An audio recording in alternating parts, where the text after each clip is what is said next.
Good morning, namaskar, welcome. It's the 31st of May, just past 9 a.m. IST, and I, Bhuvan welcome each one of you for this daily editorial analysis series that StudyIQ IAS English has come up with. This editorial analysis being presented to the students in absolutely pure English language. Once again, I welcome all of you. And so just to quickly start off the class, there's no point wasting time. On our agenda today are three particular articles. Okay. The first one has to do with insurance, the insurance sector in India, the recent developments in insurance sector, what is being proposed, what are the consequences, what are the pitfalls, what are the challenges. That will be discussed. Thereafter, we will take a look at a problem that India is now confronted with, the internationalization of rupee. You must have heard about it. That's going on between India and Russia regarding the fuel imports. Well, what exactly is internationalization of rupee? And indeed, where is this whole convertibility aspect fitting in? What's the difference between current account convertibility, capital account convertibility?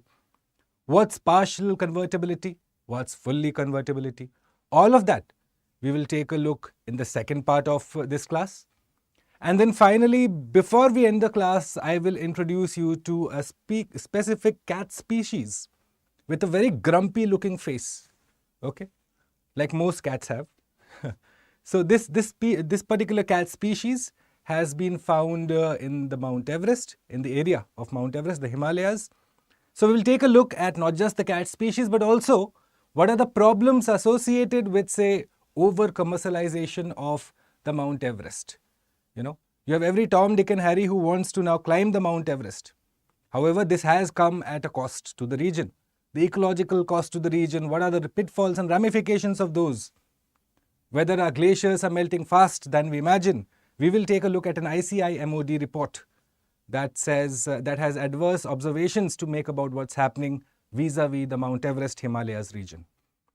So that's the agenda for the class. Once again, I welcome each one of you who's joining me live and again who will be watching it in the time to come. Straight away to jump in the first topic for the day now. So this is the article that I'm talking about, universal coverage on the IRDA's all-in-one insurance policy. Now from the mains perspective, again a very important topic. Okay. Why? Because, well, it's talking about a one-size-fits-all policy in terms of insurance. So what is it all about? What are the pitfalls there? What are the challenges there? After all, insurance will, if it has to come on one particular platform, then it is going to involve multiple stakeholders, right? There is going to be privacy of individuals that will have to be on that platform. How is that all going to be taken care of? So we will take a look at that first, beginning with the first news of the day. But before I come to the news, like I promise every time, we are going to learn through questions, okay? I'm going to refrain from making it a monologue. So we are going to learn from questions, and the first question, from the mains perspective, a question that you could probably imagine being asked in the mains or something similar. The tone, tenor, the facets of the question could be similar. And so the question goes, discuss the factors that inhibit the growth and uniform acceptance of an all-in-one policy plan to increase insurance coverage in India. What are the factors that you would probably factor in, that you would keep in mind, that would essentially hamper and hinder the growth of insurance in India? And thereafter, for those of you who are looking at it from the prelims perspective, who are looking to understand about this topic for, say, 2024 UPSC, well, here is one question for you too. So, quickly juggle your minds, stress on your minds and tell me, whether IRDA is a non-statutory autonomous body, whether the IRDA can ask a particular insurance business to spend a particular amount or invest a particular amount in social rural sector. Can they do that? And finally, does the IRDA protect the interests? Does it protect the interests of both policyholders as well as givers? Identify the correct statements. If you do know the answer, or if you want to fathom a guess, well, the comment box is there. Go ahead, type it out. I will give you the answer after we have gone through the first part of the lecture. All right? Okay, so with that, let's dive into the topic for the day. Now, first, let's begin by understanding what is the Insurance Regulatory and Development Authority. The full form IRDAI, the Insurance Regulatory and Development Authority of India. Okay, so what exactly is it? Is it a non-statutory body? Is it an autonomous body? Well, in fact, it is a statutory plus autonomous body, which was set up under the IRDA Act 1999. So the first understanding for you, okay, that it is both statutory, set up under an act, under a statute, and it is an autonomous body. But again, just being autonomous does not mean that there is no oversight over it. Okay. For example, you must have heard of several autonomous organizations that function within the purview of India. For example, Prasar Bharati, autonomous body, India's public service broadcaster. However, it does report to a particular ministry, the ministry being the Ministry of Information and Broadcasting. Similarly, the IRDA, in spite of being an autonomous body, does have a ministry that it reports to. After all, you cannot have, say, bodies or agencies that are divorced from the functioning of the government, that do not align with the policies of the government, which is why this is maintained. So the IRDAI is maintained, or at least is overseen, by the Ministry of Finance. Okay, now that we know this, so why is it set up? What's the point of this organization? Well, insurance is a huge sector. You have auto insurance, health insurance, you have insurance for events, you have insurance for functions, you have insurance for particular body parts against particular diseases, all sorts of that. So the market for insurance is huge. However, you have to understand that insurance in silos just by itself is not enough. It needs to be reached to the last person in the queue. After all, it is to do with dignity, it is to do with safety, it is to do with a right to safety of an individual too. So, let's quickly understand this, the objective of the Insurance Regulatory and Developmental Authority, IRDA. So, first one, well, obviously it protects the interests of the stakeholders, and more specifically of the policy holder, that is you and I. Well, the organization is supposed to look after my interests, that I do not get duped, that I get the best deal possible, that the money is available to me when I claim it, rather than being turned down on some fidgety or some reason. That does not matter. So it is essentially to empower the citizens, to act as the voice of the citizens when it comes to insurance. At the same time, it also functions to control and regulate the insurance providers, which means the businesses that get into this field. Okay? It is going to look after the policy holders first, and then it is going to control and regulate the insurance providers.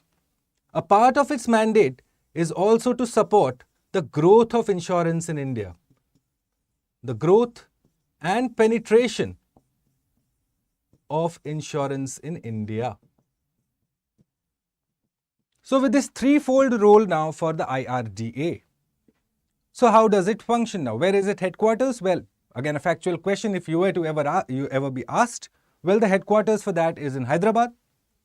The fabulous city of Hyderabad hosts the headquarters of the IRDA, and its members, well, again, multiple members. So make a note of this too, that the members are, well, a total of 10 in number.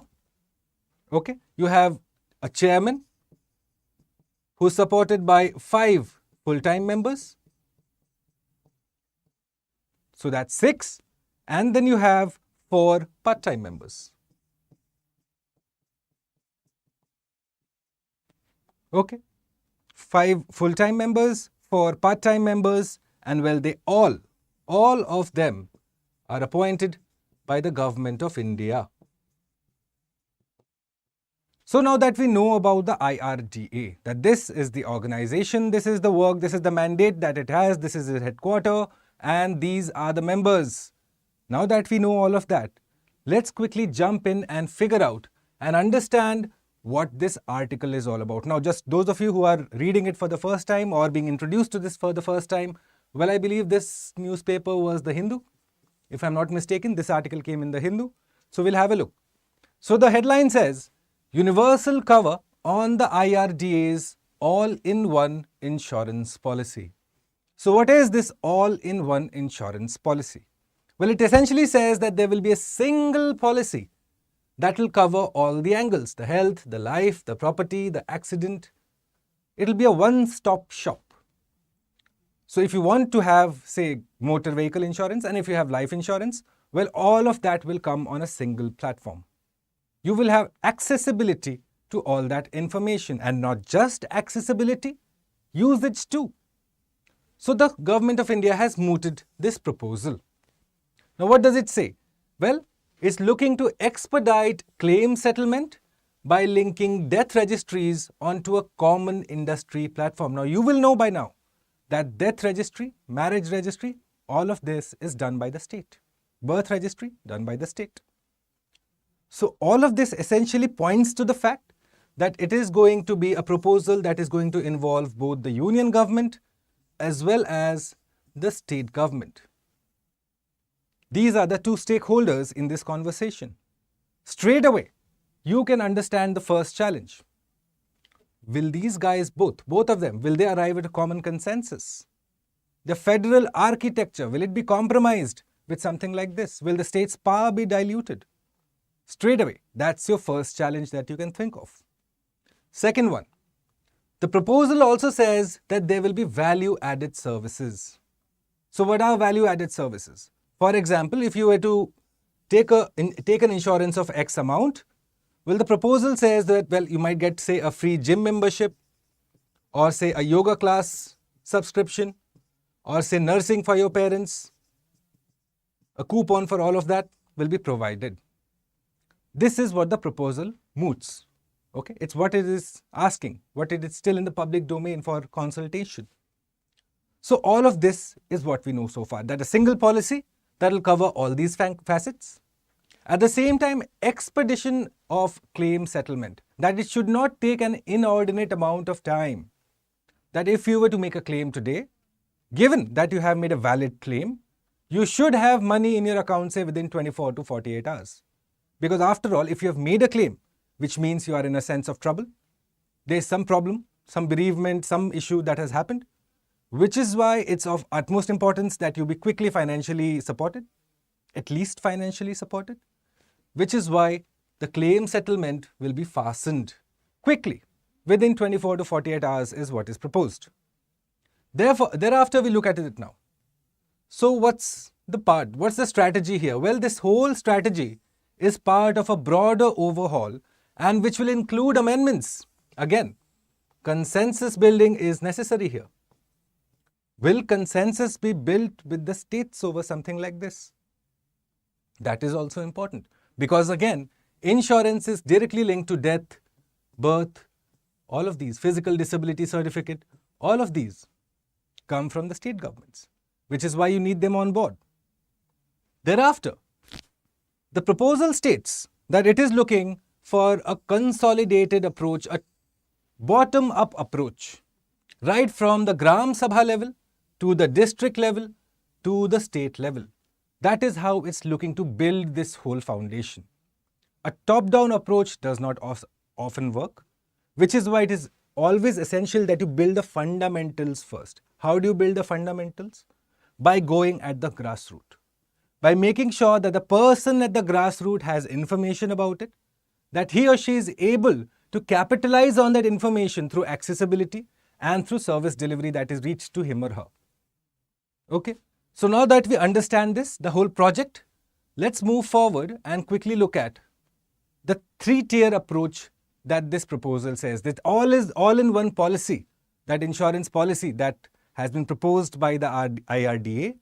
So what are the essential tenets of the policy now?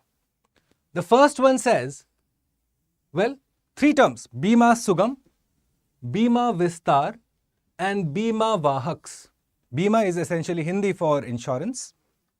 So insurance accessibility, insurance increasing of the coverage of the insurance, and making sure that it is reached to the last person.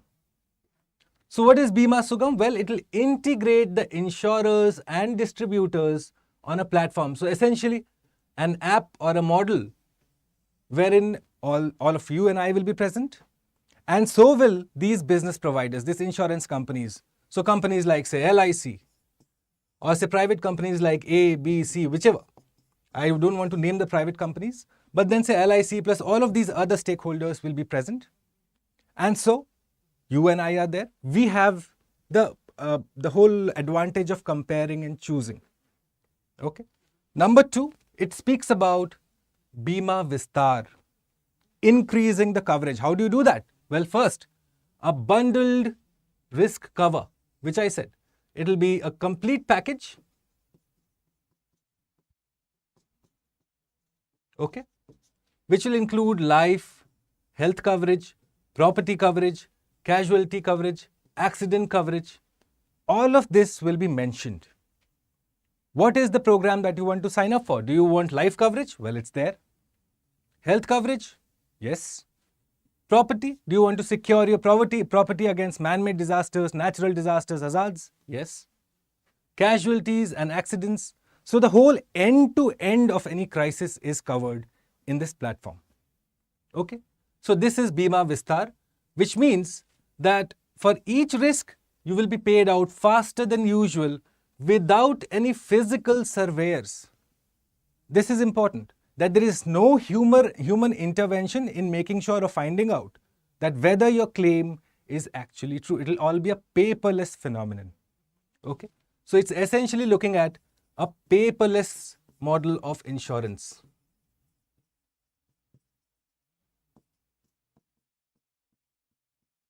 Please understand this, paperless, faceless model. Just like you have your taxation is done. It's faceless nowadays. You do not know, you just fill out a form and everything happens thereon. Similarly, insurance is also looking to go paperless and faceless. No human intervention, no surveyors who will come and verify your claims. No, it'll all be done online.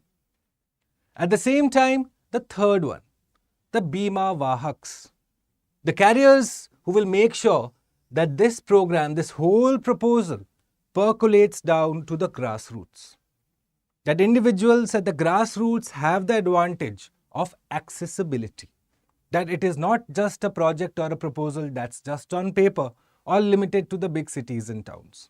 Well, after that, if that happens, then obviously there's a problem of reach, there's a problem of inclusivity. It doesn't work that way. So, what is the proposal? Well, women-centric workforce. Please understand, women-centric workforce, which means centered, focused towards women, which does not mean that your Bima Vahaks will just be women. No. Essentially, they will go and engage with the women heads of each household. Now, this should strike you straight up. Why targeting the women heads? Well, it serves two purposes. Number one, you are giving power in the hands of the rural woman or the woman, the head of the household. This is essentially a huge crushing blow to patriarchy. This is giving the mother of the household or the woman of the household an equal status. These bring in behavioral changes over a period of time. So the government of India is looking at a twofold approach. One, obviously, you give dignity to the woman. And second, you give her the decision-making ability. That power resides in her, and this is how society is changed, guys. Okay? So, women heads of the household will be targeted by this workforce, this, as you can understand, an intermediary of sorts. Like you have banking correspondents, BCs. Similarly, you will have insurance correspondents, ICs. So, they will go and engage with the women heads of household, convince them that, well, you need insurance. Firstly, the awareness for insurance needs to be built. How many rural families probably wouldn't have heard of insurance? Probably would just be limited to the thought that, well, it's just to do with crop insurance, agricultural insurance. They wouldn't know about personal insurance or house insurance. Or even if they do know, well, how do I access it? What's the procedure? Lack of education, awareness, all that has a role to play. Which is why this threefold, this three-tier strategy has been proposed by the IRDA. Okay? Now going forward, let's try and quickly understand what the project further goes ahead to add. So when I talk about this Gram Sabha to district to state level, this whole approach, this bottoms up approach, building the foundation first. Okay?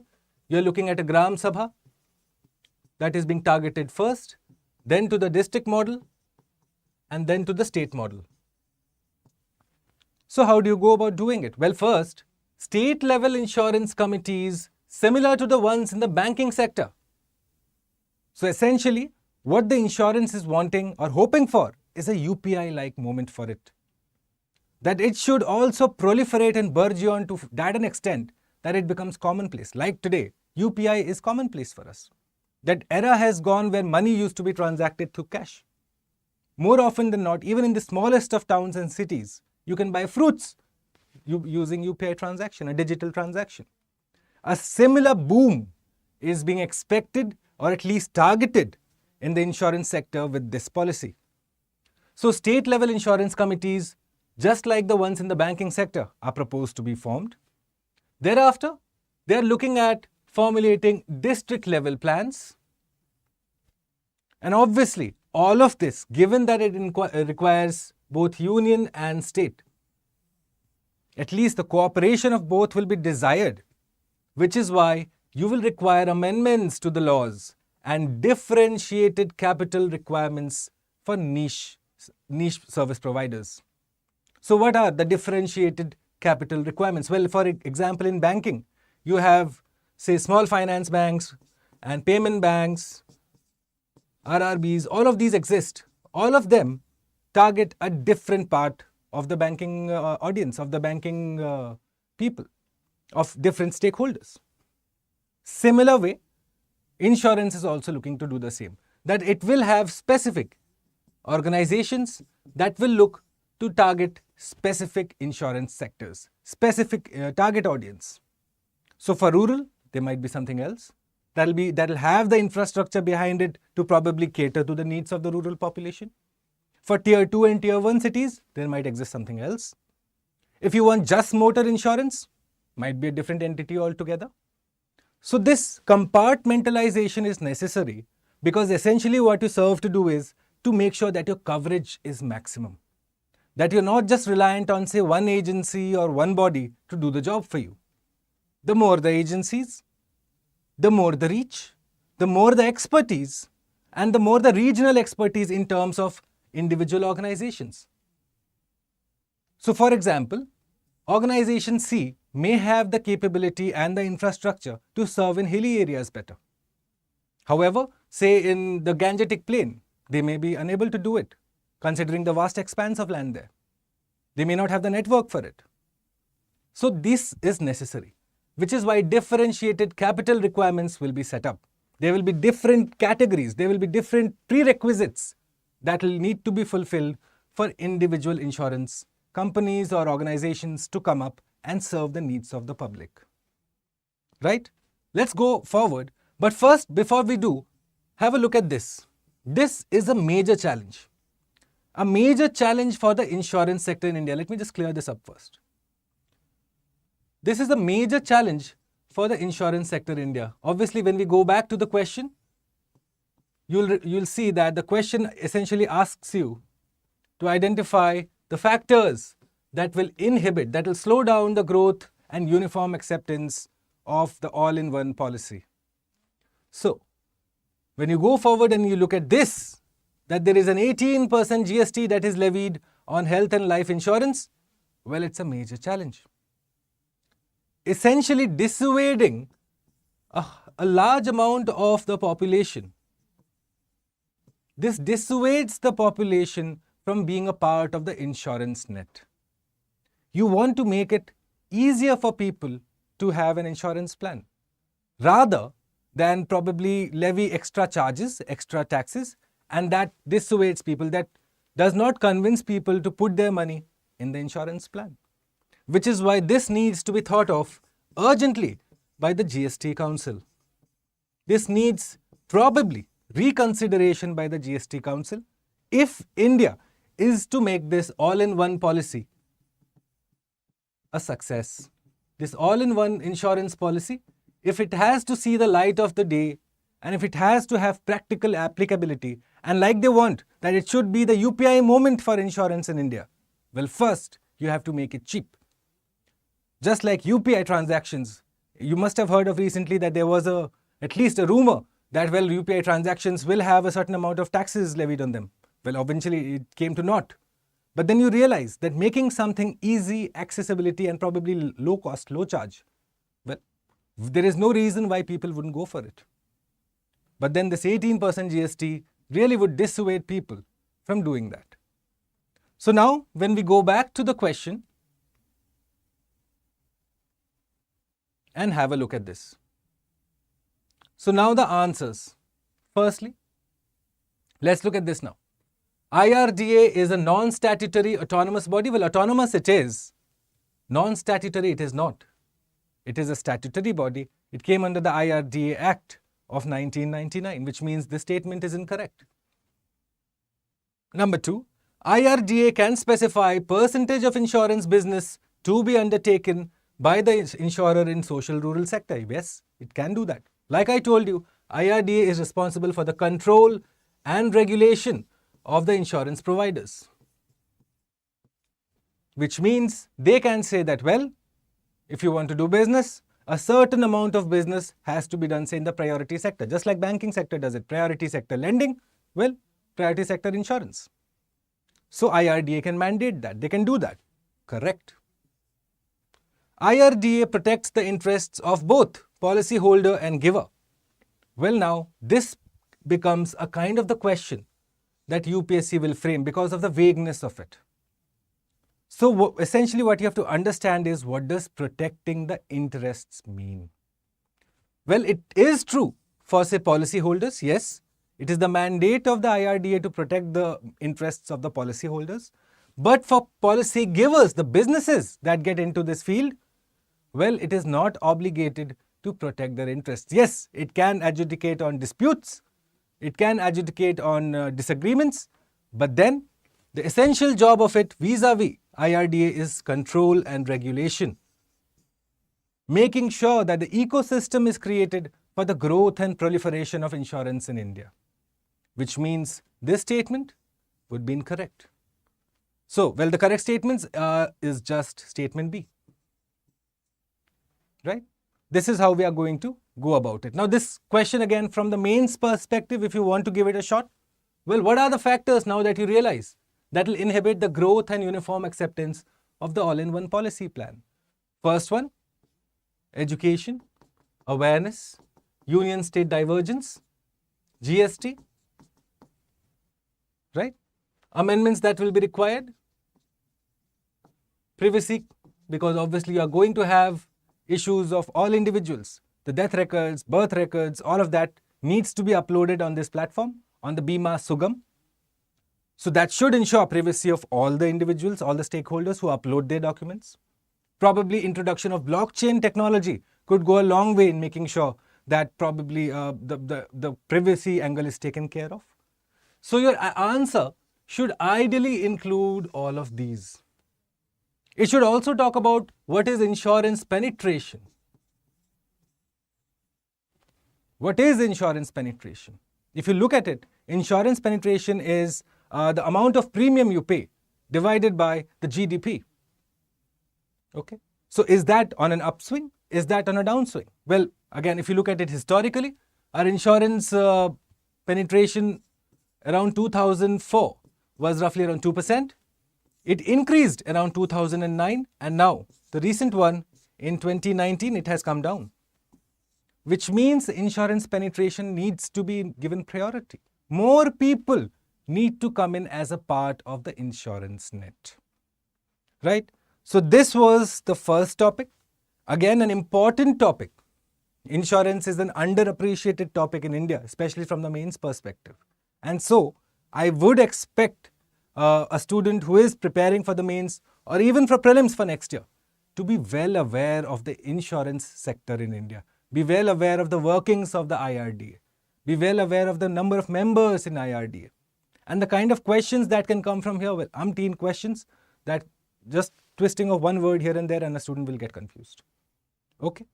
All right. So with that having been said, we will move on and look at, yes, the second topic for the day. The second topic for the day has to do with current account and capital account convertibility.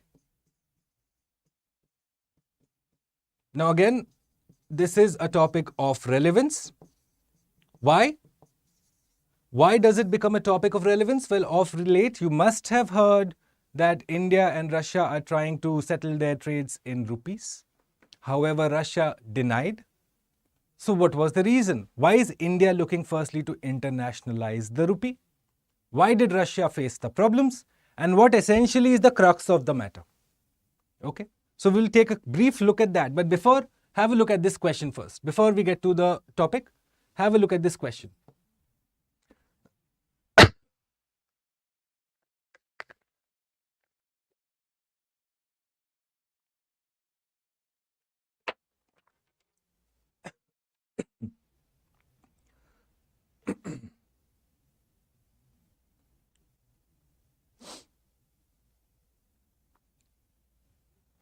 Yes.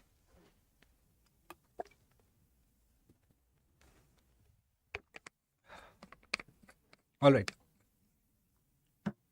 So the question says, which of the following are the direct consequences of making rupee fully convertible? Again, a question in the economy sense that can be asked in mains. So, what are the ramifications? What are the consequences if you make your rupee fully convertible? Now, before you get to even answer this question, you should first know, what does convertibility mean? What are the different kinds of convertibility? What are the different effects of the different kinds of convertibility? And then probably you can have a good go at this question. So the options say increased liquidity in financial markets, lower volatility, improvement in employment and business opportunities, strained access to capital. Now we'll come back to this question after the theory has been discussed. So let's look at it. So the question that we have before us today, is India prepared for a fully convertible capital account? Now if you want the source of this news, well, this again was written in the ORF. Again, if you are aware, ORF, a major think tank in the Indian policy, public policy realm. And so they had published this article, which becomes the crux of my whole presentation today. Okay, again, if you want to go have a look, well, this is where you will find it. So, convertibility now. What exactly is convertibility? Understand it simply in the most simple manner. The way in which a country's currency can be converted into another currency through exchanges. You want to convert rupee to dollar? Convertibility. Dollar to lira? Convertibility. That essentially is the sense of convertibility. Now, there are two kinds of convertibility now. So, you have the first one, the current account convertibility, and second, the capital account convertibility. Two kinds only. So first one we'll have a look now, which implies the current account, that Indian rupee can be converted to any foreign currency at market rates for trade purposes for any amount. So that's when you're able to change your rupee into something else for trading or for whatever purposes, that becomes a part of the current account convertibility. So now the next question is, what exactly is capital account convertibility then? Well, it is to do with the freedom to convert local financial assets into foreign financial assets. That becomes capital account convertibility. For example, again, if you want to invest in, say, US stocks, okay, without having to go through the procedure, directly as an Indian citizen wanting to invest in US stocks, Which one would you choose? Which one would be applicable here? Would you go with current account or capital account? Well, obviously, it will be a stock is an asset, which means capital account convertibility. So these are the two types of convertibility that we have, right? Now let's go forward very quickly and look at the capital account convertibility, like I told you, from Indian assets to foreign assets. Currently in India, we have partial account convertibility. So this is being mooted. This is again a proposal. Are we ready for capital account convertibility? What would be the ramifications of it? Number one, well, firstly, what does it say? It's the process of local financial assets to foreign financial assets and vice versa. Okay. So what happens now? If this is done, if you have a fully convertible capital account, what are the ramifications of it? Number one, well, you have access to easy and unrestricted flow of capital. Essentially, that the rupee will be left to market rates. Essentially, the RBI will no more play the top dog in the market. Okay. Everything will be left to the market. Okay. So you are going to have more investment capital, obviously. It will be easier for dividend and interest payment. This will be made easier if your rupee is fully convertible, if capital account convertibility is ensured. FDI in domestic projects will increase. More money coming in. It's easier to convert money. Right now there is a cap. All of this right now exists. It's not that you cannot do it, but there is a ceiling that is imposed by the government. Above a certain threshold, you will require government permission or government sanction. So when this is done, you are looking at FDI increasing. You will be able to trade in overseas equities. Like I told you, you will be able to buy stocks from other countries. Similarly, a person from other countries will be able to invest seamlessly in your equities. That will be allowed. At the same time, remittances, sale purchase of immovable property, well, that will also go up. It's just easier to transfer your assets to foreign assets and foreign assets to Indian assets.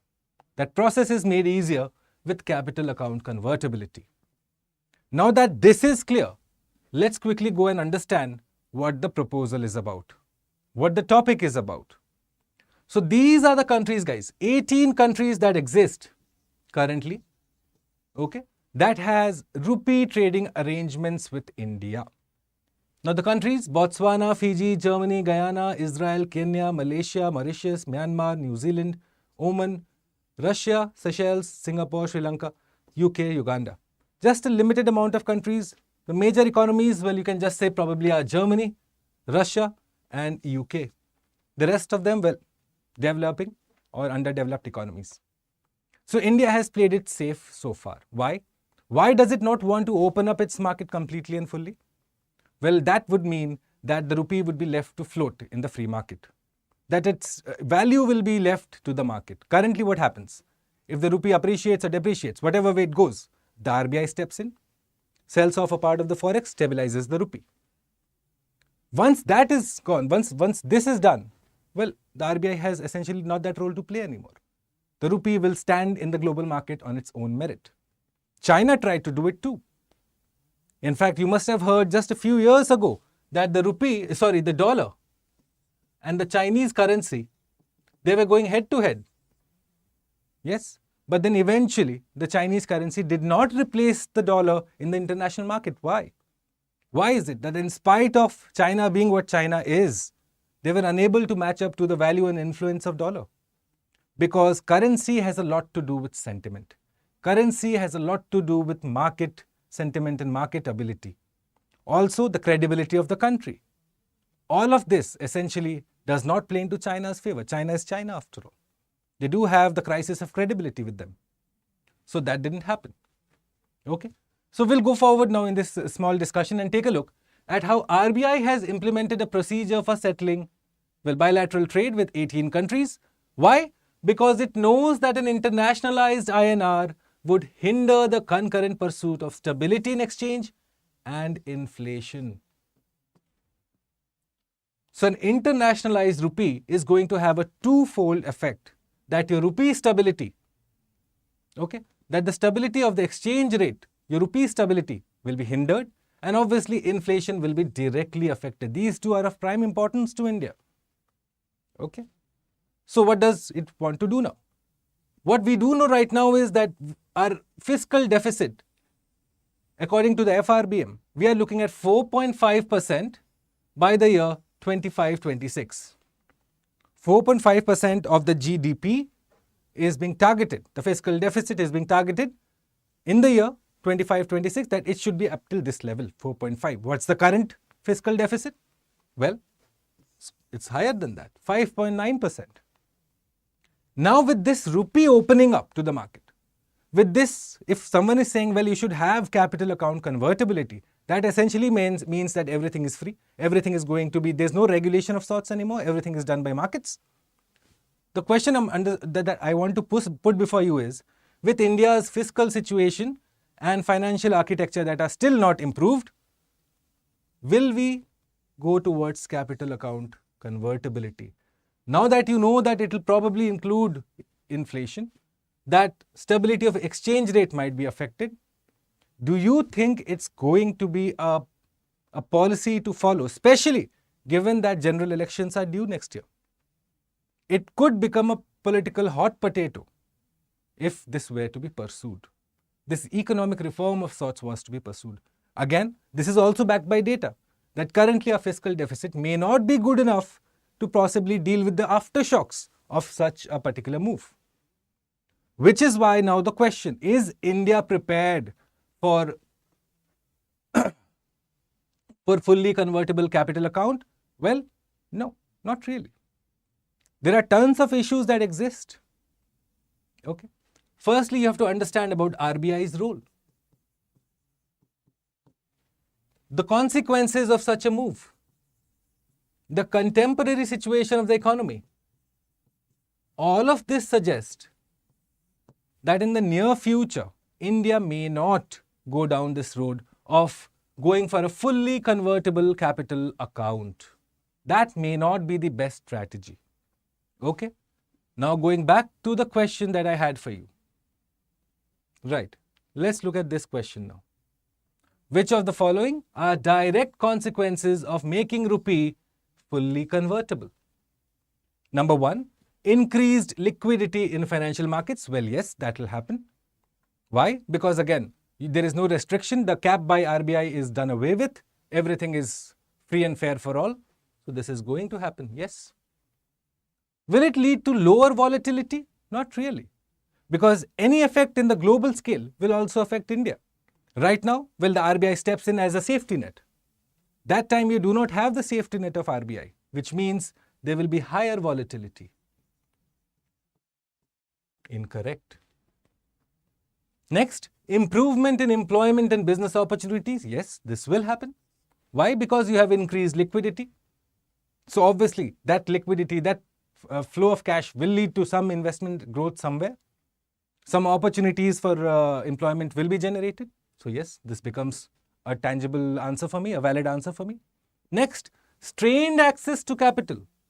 Why strained? In fact, it will be easy access to capital. Why? Because again, rupee and the dollar stand head to head.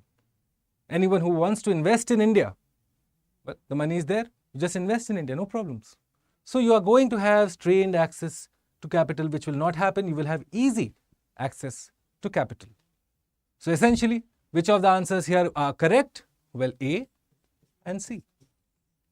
Only two of the above, as UPSC puts it nowadays. All right.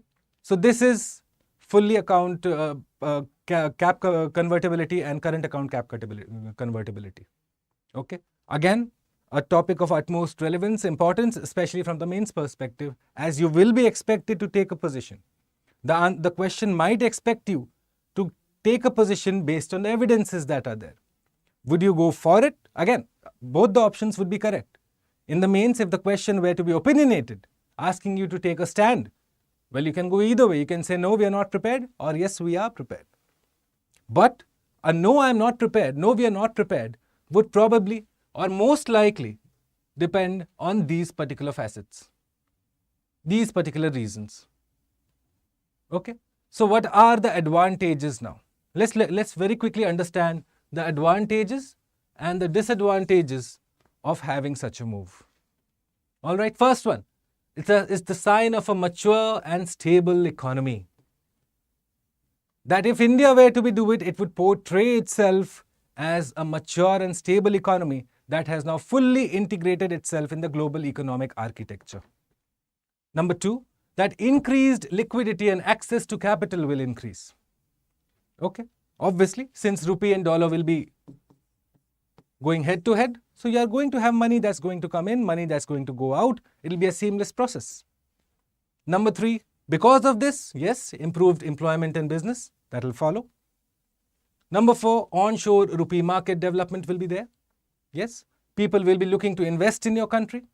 You will have markets in, say, Dubai, New York, all of these places where the rupee market will develop. It's only good for the rupee that happens. And finally, you will have growth in industry sectors. Because of the available cash, the liquidity, you will see sectoral growth that will come in rapidly. And the disadvantage is now, well, higher volatility, because again, there is no RBI to protect you. You are on your own, the rupee is on its own. Foreign debt burden, effect on BOT and exports, and not taking care of fundamentals. Well, this is indeed a challenge for India rather than a disadvantage. India needs to quickly bring in systemic reforms if it wants to go ahead with this kind of whole maneuver. That's necessary on its part. Okay. So, very quickly to look at the question here and answer it. Oh, we have answered it. Fine. So, we'll go forward now and look at the last topic for the day. Discuss the ecological stress on the Himalayas and the ramifications of the subsequent loss of glaciers in the Everest region. Utmost importance, very important topic, climate change, glacier melting, especially of the Himalayas, consider the third pole, all of that has to be factored in. You have to be very, very aware of this topic. Okay. So, but some good news before that. So, we had a particular cat called the Palla's cat or Palla's cat. Okay. So, this Palla's cat with this grumpy looking face, well, this has been found near Mount Everest. Okay. Evidence found in Sagarmatha National Park, southern flank of Mount Everest. Now, this shares its territory with the red fox and it feasts on the innocent pika. Here, this is the pika. So, this grumpy looking cat feasting on the pika. Interestingly, it is an animal of least concern in the IUCN status. It's found across the world in various zoos. It's the first time though that you found evidence of it existing near the Mount Everest on that part of the Himalayas. So, what does it show? That presence on Himalayas showcases the rich biodiversity and the need for urgent measures as ICI MOD, an organization based in Kathmandu that looks after and in fact does a lot of research and report making on environmental consequences and climate change in the Himalayas. Well, they have come up with a damning report on the biodiversity exploitation, the exploitation that's happening in the name of climbing Mount Everest in Nepal. Okay. All right. So, before we quickly just wrap this class up, two things that you need to understand vis-a-vis the Palla's cat. Obviously, its discovery, its whole presence in the Mount Everest region is important. It showcases the rich biodiversity, but at the same time, the commercialization of climbing Mount Everest. You must have seen the Everest base camp. That's just once you want to ascend Mount Everest, that's the place you first go to. And so there are reports that there is massive wastage, massive exploitation, anthropological intervention to the extent it has never been seen before. Okay? Human defecation has led to irreversible changes in the local ecosystem of the place. Okay? Dead bodies. You must have heard of many Everestiers, mountaineers who lose their lives either ascending or on the descent. And their bodies can't be retrieved because, well, obviously the climate is extremely hostile, the environment is extremely hostile. So you have dead bodies lying there, human defecation, plastic, tents. In fact, reports say that this base camp is more like a party atmosphere. Why? Because, well, it's not serious mountaineers who reach there now. If you have a certain amount of money, well, you are qualified to climb the Mount Everest. So all of this has led to the ecological degradation of Mount Everest. This is also played and in fact augmented with the climate change happening, and you have glaciers melting fast, the freezing point has gone up. So many changes happening in a short period of time across a sensitive region that probably is responsible and directly responsible for a Gangetic Plain and in fact the whole northern India.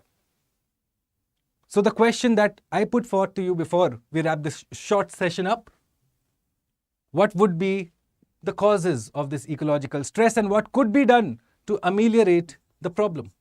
How would you go ahead to solve the problem? Obviously, the presence of, say, the snow leopard, red panda, Palla's cat, all of these are species. Obviously, Palla's cat is least concern, but then the other animals that I gave in front of you. Yeah, they're important animals. So how do you make sure that they survive? Will in situ conservation work there or ex situ conservation work there? Should Everest mountaining and this whole climbing expedition be regulated? Well, that would come at an immense cost to the Nepalese economy, the Nepali economy, which is heavily dependent on tourism, especially Everest tourism. These are questions that you would need to consider before answering this question. Okay? All right. With that, we come to the end of this newspaper class where we discussed 3 articles. Again, I do a lot of videos, a lot of current affairs on StudyIQ IAS English, which in fact by chance do get asked in the UPSC. So you had the current question this year about Nagorno-Karabakh, a question that again many students probably got confused in. Well, guess what? This was discussed in detail in a video on StudyIQ IAS. What is the Nagorno-Karabakh and Lachin corridor crisis? So not to tom-tom my own trumpet, but then if you want to stay updated and aware with the latest happenings, not just from India and abroad, well, make sure to tune in every morning 9 a.m. as I will be taking care of the daily newspaper analysis, not just from the Hindu and Express, but from major dailies, the articles that catch my eye, the articles that you should be aware of that often get lost in this plethora of information that is provided to a UPSC aspirant. On that note, it's a wrap from Bhuvan for StudyIQ IAS English. Thanks for watching.